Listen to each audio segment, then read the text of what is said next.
are the most common causes of conflict.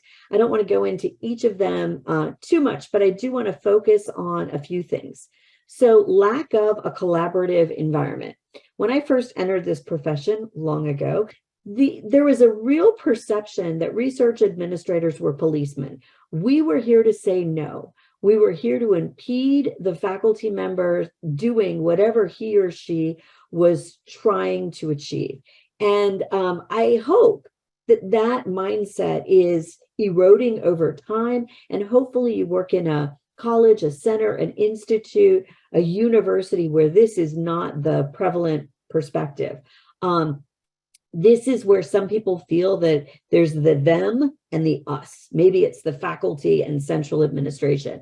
We want to break this down as much as we possibly can. And I think that one of the ways with which you can do that is to explain the why. Why is it that we can do something? Why is it that we can't? Because I think when people truly understand the rationale, it's a little bit more palatable. They may not love the answer because they may not be getting what they want, but it feels better. So we should all strive towards having a collaborative environment.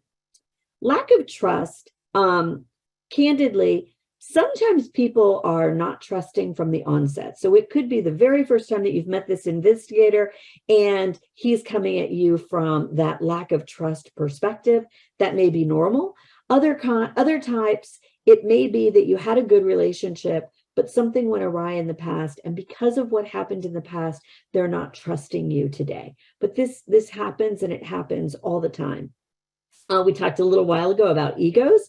Remember, our faculty are they're subject matter experts. They're widely known around the country. I really haven't in my profession experienced a lot of egos, but they do pop up from here and there. And again, you just got to treat them carefully, explain to them why, and hopefully you can work towards resolving that conflict. Frustrations are similar to lack of trust.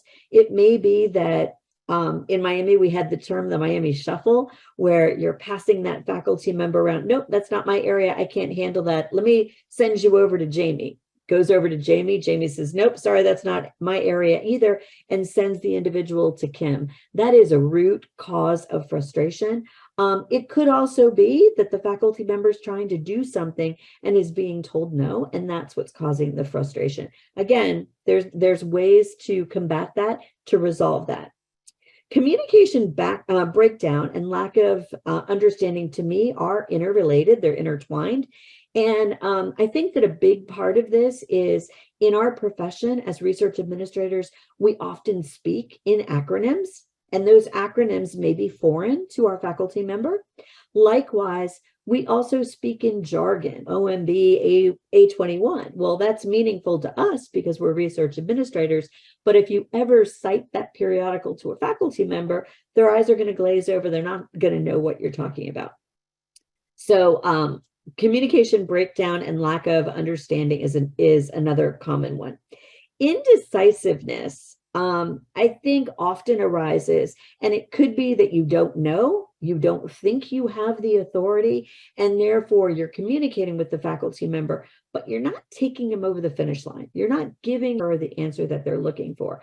And so what I would caution you, if you don't think you have the knowledge or you don't think you have the authority, that's when it's essential that you partner with your fellow research administrators, get validation on the idea that you have, the solution that you have, and then you can move forward more confidently. I think another case where indecisiveness comes into play is often a faculty member will email us. And when we first start off that email, we are sharing them every piece of information that we have in our brain after working in this profession for 30 years. And the faculty member starts to read this information, I'll say this ramble of lots of information, and the faculty member is just scanning each and every sentence looking for the answer to his or her question, and they're not finding that answer. So a piece of advice that I give to my staff all the time is lead with the answer to the question, start your paragraph off with that. And then if you want to share additional information to help them understand why, that's great, but do it after you've clearly answered the question.